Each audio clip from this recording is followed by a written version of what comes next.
seorang sahabat yang masyhur namanya Rubi'i al-Amir rahimahullah. Ini saya tutup dengan kisah ini. Rubi'i bin Amir rahimahullah adalah seorang ulama, bukan seorang ulama, salah satu pasukan perangnya Sa'ad bin Abi Waqqas yang akan masuk, yang diutus oleh Sa'ad bin Waqqas untuk mendatangi ya Rustum. Rustum ini adalah panglima perangnya Romawi, Persia, panglima perangnya Persia. Rubi' al-Amir bin Amir rahimahullah ini terkenal sekali orangnya. Waktu dipanggil oleh Umar bin Khattab untuk berjihad, maka dia pun mengambil panci masaknya yang dia letakkan di kepalanya, karena tidak punya topi untuk berperang. Panci masak dipakai jadi topi, kemudian pisau dapur dibawa untuk berperang. Dia tidak punya pedang. Dia nunggangi keledainya yang tua, ikut di pasukan. Oleh Amir Mu'minin Umar bin Khattab disuruh jalan. Subhanallah, Sa'ad bin Abi Waqqas waktu itu diutus pasukan oleh Umar bin Khattab dengan 30.000 pasukan menghadapi 240.000 pasukan Persia. Dan Persia kaget. Waktu mereka pun tahu 240.000, mereka tidak mundur sedikit pun. Maka Rustum ini ahli perang. Dia bilang, saya mau tahu dulu bagaimana sih kekuatan 30.000 itu, kok berani benar? Seperti apa sih kekuatan mereka? Dikirimlah surat kepada Sa'ad bin Waqqas, negosiasi. Datanglah 1-2 orang terus menerus negosiasi, dan semuanya hampir sama perkataannya. Tapi yang paling pertama datang adalah Rubi'i bin Amir rahimahullah radhiyallahu anhu. Sahabat Nabi yang mulia ini datang dengan keledainya. Dia bawa pisau dapur dan ada tombak yang dia pinjam dari temannya. Dia datang, begitu tiba di istana, kata Rustum, buat dia tidak masuk ke istana kecuali sudah hormat dengan saya, dan hiasi semua istana ini dengan emas. Semuanya, pintu gerbangnya hiasi dengan emas, semuanya taruh harta-harta gelimpangin gitu. Buat mereka mau tahu gila harta enggak ini? Semuanya, bantal-bantal semua singgasana hiasi dengan emas, semuanya taruh emas, geletakin emas di sana sini. Dibuat semewah mungkin. Waktu datang Rubi'i radhiyallahu anhu, begitu melihat kejadian tersebut, dia turun dari keledainya, lalu dia mengatakan, bagaimana dengan undangan kalian? Kata mereka, kau tidak bisa masuk kecuali kau harus menghormati Rustum. Mengatakan, wahai Rustum yang terhormat, saya pamit mau masuk. Kata Rubi'i, saya tamu, dan saya yang harus dipamiti untuk masuk, bukan saya yang pamit. Lalu Rubi'i melihat di situ ada tikar permadani, di atasnya banyak emas. Sama beliau disengkirin emasnya, permadana itu diambil, dipotong pakai pisaunya dia, dibelah dua. Diambil, ditaruh di keledainya, dianggap sebagai ghanimah, harta rampasan perang. Ditaruh sama dia. Kemudian dia mengatakan, ini pembukaan harta rampasan perang kami kalau kau tidak buka pintu gerbang. Sendirian. Dan Rubi'i ini perlu anda tahu, orangnya pendek, kecil, bukan orang yang tinggi kekar. Orang-orang Persia waktu itu tinggi besar, kekar-kekar semuanya. Diberitakan ke dalam. Kata Rustum, baiklah, tutup pintu gerbang, buka sedikit saja, supaya dia masuk tunduk kepada saya. Diperintahkan masuk, pintu gerbang dibuka sedikit. Memang tidak bisa orang masuk, harus tunduk. Maka Rubi'i lihat, subhanallah, Allah memberikan orang beriman itu hatinya bisa melihat, ya. Dia bisa membaca, namanya firasatul mu'min. Maka dia lihat, ini pasti ada tipu daya nih. Yang dia lakukan, dia balikkan pantatnya dia balikkan keledainya, lalu dimasukkan dari balik belakang, ya. Sehingga yang tadinya dia harus tunduk, ini dibalik, jadi bokong yang di belakang. Dilaporkan ke Rustum, ini yang dilakukan sama orang ini.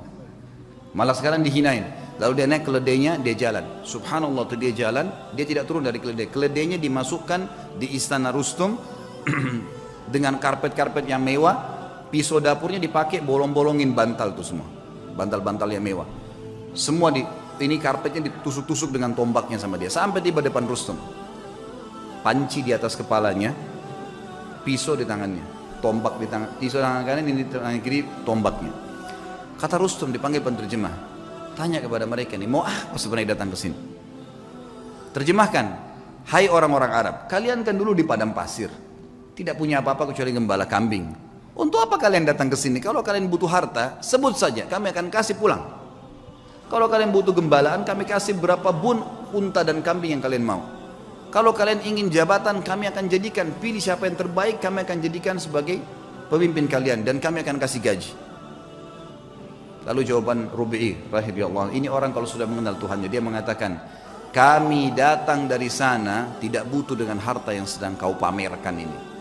Dan kami datang mengeluarkan seluruh hamba termasuk kamu dan kami dari menyembah makhluk kepada menyembah pencipta sang makhluk. Itu saja. Kalau kau patuh, maka kau dengan kerajaanmu kami akan pulang. Hukum Allah, berhenti menyembah, karena waktu itu raja mereka Kisra dianggap Tuhan. Berhenti menginjak Kisra. Kisra pun tetap dengan kerajaannya, kau tetap sebagai panglima perangnya, semua kau milikin, tidak ada yang hilang di sini. Cuma itu saja. Kemudian kami pulang. Lalu kata si Rustum, baiklah kalau gitu, izinkan kami berpikir, mungkin butuh waktu. Kata Rub'i, berapa lama kalian butuh? Sehari, 2 hari? Kata Rustum, tidak. Mungkin kami butuh 2 bulan, 3 bulan berpikir, musyawarah dulu. Kata Rub'i, saya hanya kasih kalian waktu maksimal 3 hari. Karena pemimpin kami Nabi SAW mengizinkan musuh berpikir 3 hari maksimal. Tidak boleh lebih daripada itu. Kata Rustum, terjemahkan ke orang ini. Ini siapa? Pemimpin mereka. Kata Rub'i, terjemahkan, kau pemimpinnya? Dia bilang bukan. Saya pasukan yang paling di belakang. Gitu. Saya ini pasukan yang paling biasa, prajurit yang paling biasa. Kata Rustum, terjemahkan lagi. Kenapa kok kau bisa ambil keputusan begitu? Dia bilang, dijawab sama dia, karena agama kami mengajarkan dari pemimpin muslim sampai masyarakat biasanya keputusannya satu. Kalau saya sudah berikan amanah, keamanan, semua harus patuh terhadap pemimpin saya. Muslim semua begitu. Kami satu jasad. Kata Rustum, baiklah, izinkan pulang orang ini. Begitu diizinkan pulang, kata Rustum, tulis surat kepada Kisra. Ini yang sedang kita hadapin nih, semuanya 30.000 manusia yang kayak gini nih. Ini untuk dihadapin susah nih. Gak bisa, keras, tegas, dan memang maunya, gak bisa. Harus begitu. Tidak ada jalan lain, urusan tangan Anda. Berperang atau kita mengalah saja. Ini gak bisa. Karena Kisra gak berhadapan sama pasukan muslimin, dianggap kuat, udahlah pasukan, perang aja, lawan. Gitu kan. Ini kasihan terjadi peperangan tentunya. Tapi yang kita ambil pelajaran bagaimana Rub'i radhiyallahu anhu, teman-teman. Orang kalau mengenal Allah, harta jadi kecil buat dia. Ya. Semua apapun yang Allah haramkan ditinggalkan. Seindah apapun itu. Berapa banyak kisah tadi yang kita sebutkan. Anak muda yang meninggalkan perzinahan dengan menaruh kotoran di bajunya. Berapa banyak orang-orang soleh yang sudah kita sebutkan kisahnya. Yang jelas yang kita simpulkan teman-teman sekalian, berhubungan dengan Rabbul Alamin. Sering komunikasi dengan dia sebagaimana dia sudah ajarkan kepada kita semua. Mau keluar rumah ada doanya, mau masuk rumah ada doanya, mau makan ada doanya, habis makan ada doanya. Doa itu apa? Komunikasi dengan Allah. Keluar rumah, bismillahi tawakkaltu Allah. Dengan nama Allah saya bertawakal, menyerahkan diri kepadanya. Kata Nabi SAW, kata Allah SWT, wa may tawakkalallahi fahuwa hasbuh. Yang bertawakal pada Allah, Allah jadi pencukup baginya.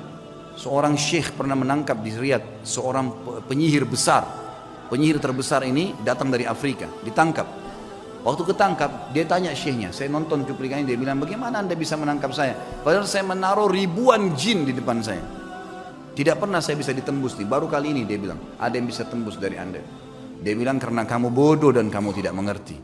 Kalau saya keluar dari rumah saya tadi, saya membaca apa yang diajarkan oleh Rasulullah SAW, Bismillahi tawakkaltu Allah. Saya bertawakal kepada Allah, dengan nama Allah saya tawakal kepada Allah, la haula wala quwata illa billah. Tidak ada yang kekuatan kecuali milik Allah. Dan saya yakin dengan doa saya, dan kata Nabi SAW, siapapun yang membaca doa itu pada saat keluar rumah, semua syaitan yang menemuinya akan berkata, orang ini tidak bisa kita ganggu karena Allah sudah lindungin. Itu sebabnya saya bisa tembus kamu. Bukan cuma itu, saya akan laporkan kamu dan kepala kamu akan dipenggal karena kamu seorang penyihir. Ditangkaplah penyihir tersebut, teman-teman sekalian. Hubungan dengan zat sang pencipta yang maha kaya, menciptakan semuanya, itu adalah hubungan yang paling baik. Maka jalinlah hubungan yang baik dengan Allah, maka Allah akan baikkan semua. Sebagai penutup kata-kata saya, kata Nabi SAW, siapapun yang berbuat perbuatan yang Allah ridha, Allah cintai perbuatan tersebut, Allah akan buat semua makhluk mencintainya.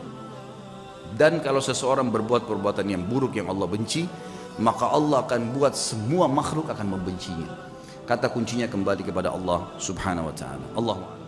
سبيل الدموع سبيل مريح تنهدى يا صاحي كي تستريح